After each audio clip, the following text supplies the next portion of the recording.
Salam, hər vaxtınız xeyir. Mən riyaziyyat müəllimi Sənan Vəliyev. Bu gün sizlərlə 4-cü sinif üzrə lisey qəbul imtahanlarına düşən bugünkü sınağın, yəni 22 fevral tarixində keçirilmiş sınağın riyaziyyat suallarının izahını təqdim edəcəm.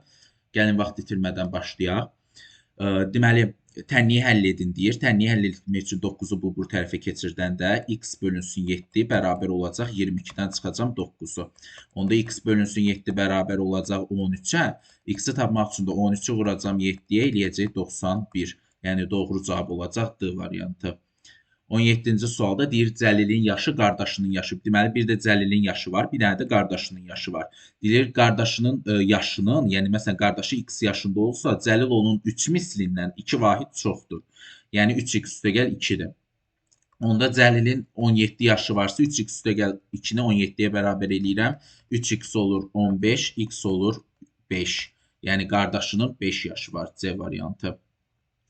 18-ci sual deyir düzbucaqlı formasında olan çərçivənin eni 5-dir, uzunluğu bilinmir x-dir. Perimetri isə 250-dir. Bilirik ki, düzbucaqlının perimetri 2 vurulsun, en üstəgəl uzunluqdur. Bu da bərabərdir 250-yə. Onda enlə uzunluğun cəmi bərabərdir 125-ə. Əgər eni 50-dirsə, uzunluğu tapmaq üçün 125-dən 50-yi çıxaram, eləyər 75. Doğru cavab olar A variantı. 19-cu sualda deyir bərabərsizliyi ödəyən natural ədədlərin cəmini tapın. Burada hər tərəfi 3-ə bölsəm x kiçik olacaq 9-dan. Onda 1 üstəgəl 2 üstəgəl 3 üstəgəl 4 üstəgəl 5 üstəgəl 6 üstəgəl 7 üstəgəl 8. Buradakı ədədləri toplayıram. Deməli eləyəcək nə? 4, 10, 20, daha sonra 28, 30, 36. Doğru cavab olacaq B variantı. Daha sonra baxaq 20-ci suala. Deyir, ədədi 2-yə vurub alınan hasilə 17 əlavə etdikdə, ədədi 2-yə vurduq, tutaq ki, ədədim x-dir. Üzərinə 17 əlavə eləyəndə, ədəd 13-ün 3 mislinə bərabərdir, yəni 39-a. Onda 2x bərabərdir 22-yə, x də bərabərdir 11-ə, yəni C variantı. Daha sonra 21-ci suala baxaq. Deyir, münasibətli bu elə bilin bərabərsizliyi ödəyənərsə A-nın yerinə aşağıdakılardan hansı yazıla bilər? Deməli, bu 6400A5-dir, bu 6467-dir. Bundan böyük olması üçün A-nın yerinə 7 yazaram. Doğru cavab olar D variantı. Ədəddəki yüzlüklərin sayı neçə dənə yüzlük var deyirsə, sondan 2 rəqəm silirəm, 1021 dənə yüzlük var. Minliklərin sayı deyəndə sondan 3 rəqəm silirəm, 102-dir. Bir-birindən çıxanda burada qalır 9, 1, 9. Deməli, nə qədər çoxdur? 919 qədər.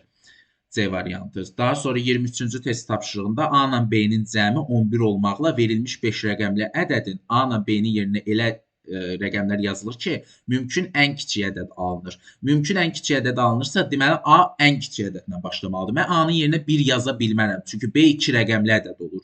Biz demişdik ki, bu tip tapşırıqlarda nə A, nə B 2 rəqəmli ədəd ola bilməz. Ona görə A-nın yerinə 2 yazıram, B-nin yerinə 9 yazıram. Ən kiçik 2, 9, 3, 2, 5-dir. Yəni A 2 olur, B 9 olur. Bunlar bir-birindən çıxanda fərq eləyir 7. Doğru cavab olur C variantı. 24-cü test tapşırığında deyir 180 metr uzunluğunda elektrik naqilini hər biri digərindən 20 metr uzun olmalı 4 hissəyə. Yəni biri x-dir, x üstəgəl 20, x üstəgəl 40, x üstəgəl 60 bərabərdir ümumi 180-ə. 1, 2, 3, 4x üstəgəlinsin 120 bərabərdir 180-ə. Buradan 4x bərabərdir 60-a, x bərabərdir 15-ə. Ən uzun hissəni istəyir, 15 ilə 60-ı toplayıram, 75. Doğru cavab olur B variantı.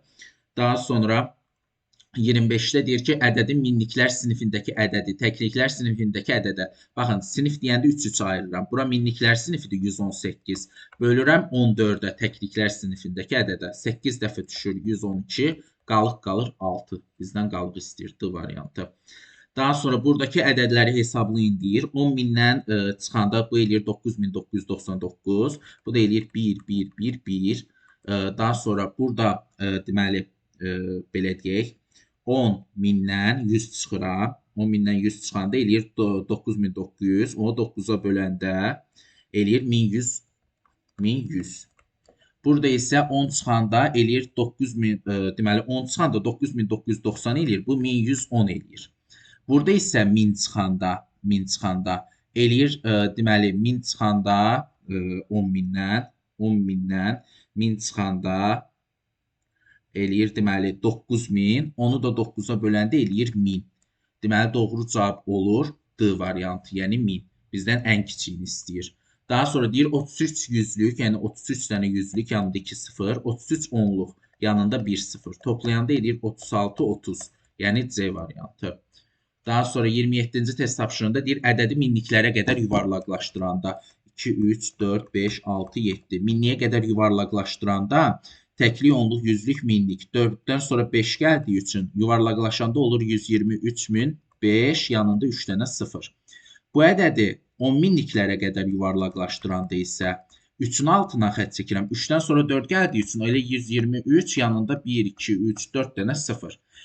Deməli, bir-birindən çıxanda 5, yanında 3, 0. Yəni D variantı eləyir. Burada deməli 2-ni vururam 18-ə 36 çıxılsın. 3B, yəni bu səhv eləmirəmsə 42 olmalıdır. 42 olanda 100, deməli 42-ni vururam 3-ə, eləyir 110, 126. Ondan da çıxıram 4-ü vururam 28-ə. Deməli 4-ü vururam 28-ə, 112-ni. 100, deməli 36-dan çıxıram 110, 100, elə bir 26-dan 112 çıxanda 14-ü. Bu da eləyir nə? 22, yəni B variantı. 30-cu sualda isə deyir İlyas A manat pulu var. Malikin pulu İlyasın pulundan 9 manat çoxdur. İlyasın A manat pulu var. Malikin pulu İlyasın pulundan 9 manat çoxdur. Yəni A üstəgəl 9-dur. Sahibin pulu isə malikin pulundan 5 manat azdır. Yəni A üstəgəl 9 çıx 5-dir. Yəni A variantıdır. Deməli, bu qədər riyaziyyat sualları. İnşallah növbəti mərhələdə isə riyazi məntiq suallarının izahını sinif-sinif yerləşdirəcəm. Sağ olun, salamat qalın.